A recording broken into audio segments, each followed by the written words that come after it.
Painting करने वाली बहू। शीतल दिल्ली यूनिवर्सिटी में अपना दाखिला करवाती है और साथ साथ पेंटिंग की क्लासेस भी ज्वाइन कर लेती है।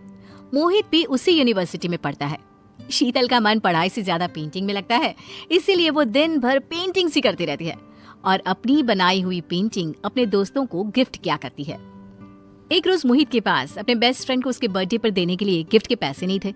तब वो सोचता है, क्यों ना शीतल से बात करूं, वो तो ऐसे भी पेंटिंग बनाती रहती है अपनी प्रैक्टिस के लिए, तो उसी से रोहित की पिक्चर बनवा लेता हूँ। बिना पैसे के काम भी हो जाएगा और रोहित को अच्छा भी लगेगा।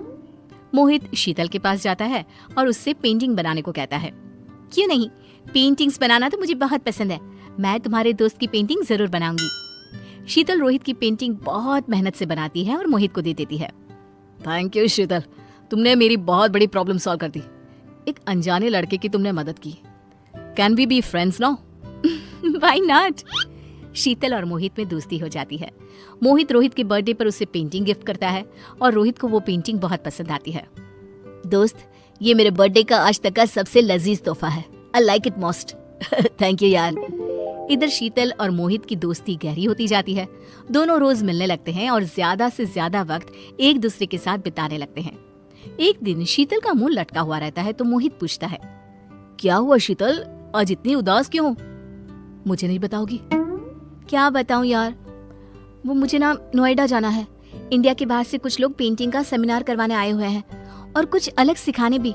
मुझे उनकी क्लास अटेंड करनी है, लेकिन कैसे जाऊंगी? एक वीक तक रेगुलर पब्लिक ट्रांसपोर्ट से गई तो लेट हो जाऊंगी। समझ में नहीं आ रहा क्या करूं। बस इतनी सी बात है, मैं किस लिए हूँ, मैं तुम्हें रोज अपनी बाइक से छोड़ाऊंगा। अब तो हंस दो। Thank you. मोहित रोज शीतल को नोएडा क्लास अटेंड करने के लिए लेकर जाता है और जब तक उसकी क्लास चलती है वो बाहर ही वेट करता रहता है। क्लास ओवर होने के बाद वो उसे उसके घर छोड़ाता है। इसी तरह दोनों फाइनल ईयर में आ जाते हैं। धीरे धीरे दोनों को ये एहसास होने लगता है कि दोनों एक दूसरे के बिना नहीं रह सकते। शीतल, आई लव यू, तुम मुझे बहुत पसंद हो। आई लव यू टू मोहित। दोनों रिलेशनशिप में आ जाते हैं और देखते देखते उनकी पढ़ाई भी पूरी हो जाती है। मोहित को एक अच्छी जॉब मिल जाती है और वो शीतल को शादी के लिए प्रपोज करता है। शीतल, अब हमें शादी कर लेनी चाहिए। लेकिन मैं पेंटिंग नहीं छोड़ सकती मोहित, मैं अपना काम चालू रखूंगी और पेंटिंग बनाकर सेल भी करती रहूंगी। अगर तुम पेंटिंग करती रहोगी तो घर का काम कौन करेगा? घर कौन संभालेगा? देखो, घर के काम तो मुझे ज्यादा आते नहीं, लेकिन जितना आता है मैं कर लूंगी। कॉलेज के साथ भी तो पेंटिंग किया करती थी, लेकिन मैं अपना पैशन नहीं छोड़ूंगी। हम मेड भी तो रख सकते हैं ना? अच्छा, मेड, तो वो घर के काम करेगी और मेरा ख्याल कौन रखेगा? अच्छा जी, अब तक कौन रख रहा था तुम्हारा ख्याल? तुम ही तो। दोनों की शादी हो जाती है और शीतल मोहित से शादी कर धनबाद आ जाती है। कमला शीतल से कहती है, बहू, थोड़ा घर पर भी ध्यान रखा करो। पूरे घर पर कार्डबोर्ड पड़े रहते हैं, कोई घर पर आ जाए तो कितना खराब लगता है। हर जगह कार्डबोर्ड कार्डबोर्ड, और तेरे हाथों में तो जब देखो तब रंग लगा होता है और इसी हाथ से तुम खाना भी बना देती हो। अरे कम से कम हमारी सेहत का तो सोचा होता। जब तुम इस तरह करोगी तो आगे क्या होगा? कल को तुम्हारे बच्चे होंगे। मम्मी जी, अब से मैं ध्यान रखूंगी। बेटा, मैं तेरे भले के लिए ही कहती हूँ। शीतल जब देखो पेंटिंग बनाती रहती है। घर पर ही छोटा सा दुकान खोल लेती है और ऑर्डर्स लेना चालू कर देती है। जगह जगह स्टॉल्स भी लगाती है और धीरे धीरे धनबाद में शीतल की पहचान बन जाती है। लोग उसे जानने लगते हैं। शीतल अब मोहित को भी ज्यादा वक्त नहीं दे पाती है।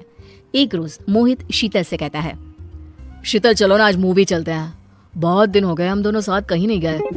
नहीं यार, अभी मुझे एक ऑर्डर कंप्लीट करना है रात तक। क्या यार, जब देखो पेंटिंग पेंटिंग, जिंदगी ही खराब हो गई है मेरी। मुझे लगा था कि शादी के बाद तुम पेंटिंग करना थोड़ा कम कर दोगी, लेकिन तुम्हारा पैशन तो दिन पर दिन बढ़ता ही जा रहा है। क्या करूं मैं?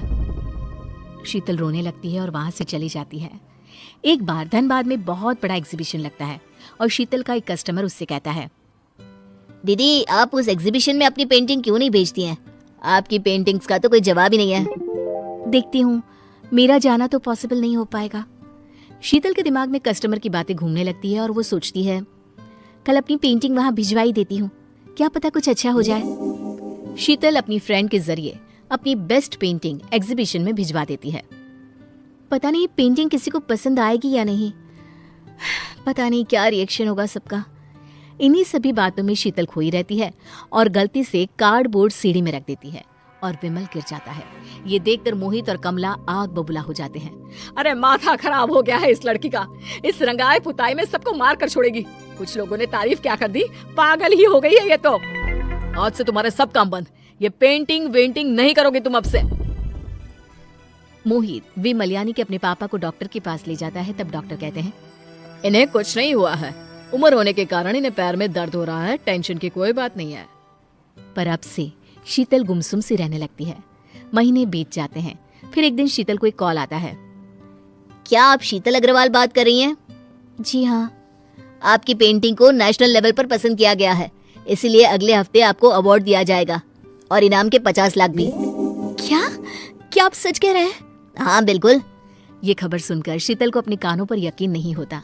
अगली सुबह ये खबर अखबारों में आ जाती है। न्यूज़ देखकर मोहित शर्मिंदा महसूस करता है और शीतल से कहता है, शीतल मुझे माफ कर दो, मैं तुम्हारी कला को पहचान नहीं पाया, लेकिन अब मैं तुम्हें हर वक्त सपोर्ट करूंगा और अगले हफ्ते अवार्ड लेने तुम जरूर जाओगी। कोई बात नहीं मोहित, मैं तुम्हारे हालात समझ सकती हूँ। मोहित शीतल को अवार्ड दिलाने ले जाता है और इनाम के पैसे से शीतल अपना बहुत बड़ा दुकान खोल लेती है। अब मोहित भी शीतल के साथ उसकी दुकान पर बैठा करता है।